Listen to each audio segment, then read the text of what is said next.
नमस्कार। श्री श्री आनंद मूर्ति जी द्वारा रचित आनंद वचनामृतम खंड तृतीय में स्वाध्याय के रूप में आज का हमारा विषय है गुरु प्रणाम। तुम लोग सभी एक श्लोक से भली भांति परिचित हो।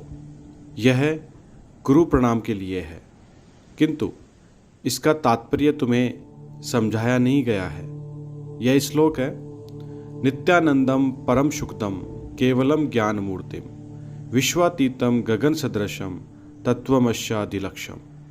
नित्यानंदम, नित्यानंद क्या है? परम पुरुष नित्यानंद है।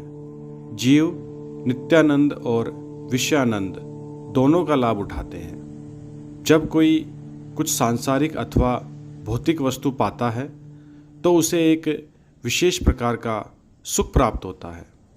यह सुख विषयानंद नाम से जाना जाता है। जब अपनी साधना और परम पुरुष की कृपा के परिणाम स्वरूप कोई आध्यात्मिक सुख का अनुभव करता है तो उसे नित्यानंद नाम से जाना जाता है। परम पुरुष इस संसार का निर्माण क्यों करते हैं? जीवों के लिए वे इतना क्यों मेहनत कर रहे हैं? निश्चय ही आनंद के लिए। दरअसल वे स्वयं आनंद स्वरूप ही हैं। उनका आनंद उनके अंदर ही सृष्ट होता है, उनके अंदर ही लय होता है और उनके अंदर ही भुक्त होता है। परम पुरुष के लिए दो प्रकार का आनंद होता है, नित्यानंदम और लीलानंदम। नित्यानंद क्या है? नित्यानंद है उनकी आत्मसंतुष्टि, आनंद जो वह स्वयं से प्राप्त करते हैं। वे नित्यानंद में थे, नित्यानंद में हैं और सदा नित्यानंद में रहेंगे। जब यह संसार नहीं था उस समय भी नित्यानंद था, और सैद्धांतिक दृष्टि से जब यह संसार नहीं भी रहेगा तो भी वे नित्यानंद में रहेंगे। लीलानंद क्या है? जब सगुण ब्रह्म गुणकारक या गुणान्वित सत्ता का निर्माण हुआ तब उन्होंने लीलानंद की इच्छा की। वे लीलानंद का सुख भोग करना चाहते थे। यह लीलानंद क्या है? वे जब अनेक वस्तुओं का निर्माण करते हैं, बहुत से सजीव और निर्जीव विषय, बहुत से पुत्र, बहुत सारी पुत्रियां, तो उन्हें एक आनंद मिलता है।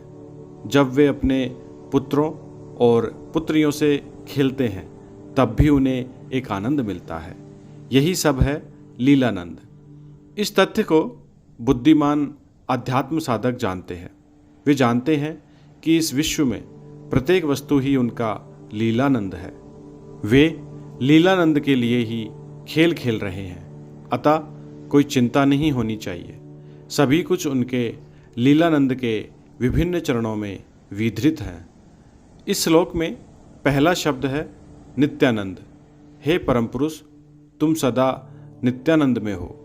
नित्य का अर्थ है उससे जो शाश्वत प्रकृति का है, अतः आनंद जो शाश्वत प्रकृति का है वही आनंद है। दूसरा शब्द है परम सुखदम। जीव भौतिक विषयों से जो रस पाता है उस प्रसन्नता को सुखम कहा जाता है। यह सब सुख नित्यानंद सत्ता से ही आता है, अतः जीवों के लिए परम पुरुष ही परम सुखदम है। यहाँ शब्द सुखदम नहीं कहा गया है, बल्कि परम सुखदम कहा गया है, अर्थात सर्वश्रेष्ठ स्तर का सुख, अपनी फलोत्पादकता के चरम बिंदु पर पहुंचा हुआ है सुख। केवल ज्ञान मूर्तिम। केवलम का तात्पर्य क्या है? केवलम का तात्पर्य है एकल सत्ता, अद्वितीय सत्ता, अर्थात उनके क्षेत्र में, उनके क्षेत्राधिकार में कोई दूसरी बाह्य सत्ता नहीं है। किसी शैतान के वहाँ रहने का प्रश्न ही नहीं उठता। वहाँ कोई शैतान नहीं है, वही सब कुछ है। वे अपनी विद्या माया और अविद्या माया से खेलते हैं। यही है केवलम। केवलम अर्थात एकल, अद्वितीय। जब कोई उनसे मिलकर एकाकार हो जाता है तब कहा जाता है कि वह केवल्यम में प्रतिष्ठित हो गया। केवल्य का अर्थ हुआ निर्विकल्प समाधि। जब मनुष्य केवलावस्था प्राप्त कर चुका तो केवल्य है। स्मरण रखो कि शैतान की धारणा अद्वैत दर्शन के विरुद्ध है।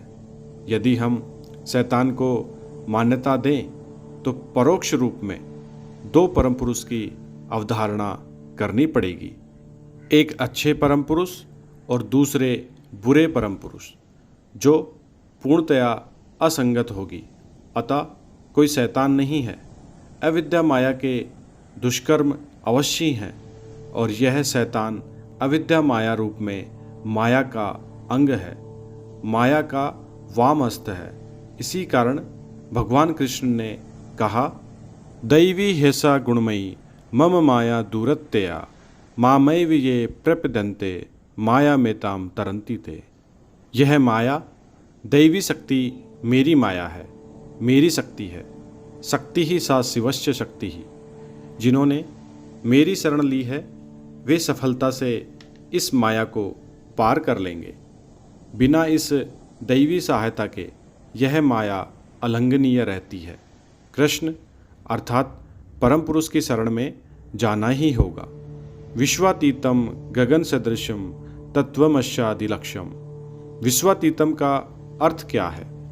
जब भूमा मानस के विषयीभूत रूप में कुछ साकार निर्मित होती है, तमोगुणी प्रकृति के कठोर नियंत्रण में, उसकी गुणात्मक सीमावरोधी क्रिया के परिणाम स्वरूप, तो उसे हम विश्व नाम से जानते हैं। चूँकि यह विश्व परम पुरुष का प्रतिरूप है, वे इस विश्व के क्षेत्राधिकार से बाहर हैं। वे विश्वातीतम हैं। जिस प्रकार आकाश में कोई स्थानिक सीमा निर्धारण नहीं हो सकता, ठीक उसी प्रकार भूमा चैतन्य का भी सीमा निर्धारण संभव नहीं है। इसीलिए उन्हें गगन सदृशम कहा गया है। तत्वमसि। जब कोई साधक परम पुरुष से संपर्क स्थापित करता है और उनसे कहता है, मैं कौन हूँ, मैं कौन हूँ, मैं कौन हूँ, जब उनके सम्मुख यह शाश्वत प्रश्न प्रस्तुत किया जाता है तो उनका उत्तर होता है, त्वमसि त्वमसि, तुम वही हो, तुम वही हो, तुम वही परम सत्ता हो, तुम वही परम सत्ता हो। जैसा मैंने तुमसे अनेक बार कहा है, मनुष्य की साधना विद्युताणुओं की अपूर्णता से हरिनाभिकीय परिपूर्णता की ओर गति है। वे हरिनाभिकीय परिपूर्णता हैं और तुम विद्युताणुओं की अपूर्णता। तुम वही हो, यह होना ही तुम्हारी साधना है। तुम वही हो। इस होने के अंतराल को साधना रूपी पुलिया से जोड़ देना होगा। तुम वही हो। गुरु वाक्य, गुरु का गुप्त संकेत मंत्र उपदेश यही है, मेरे पुत्र मेरी पुत्रियों, तुम वही हो, तुम वही हो। तत्वमस्यादिलक्ष्यम। जो सत्ता तुम्हें बार बार स्मरण दिलाती रहती है, मेरे पुत्र मेरी पुत्रियों, तुम वही हो, वही गुरु है। मुझे विश्वास है कि तुम समझ गए। पटना 10 अक्टूबर 1978। धन्यवाद। बाबा नाम केवलम।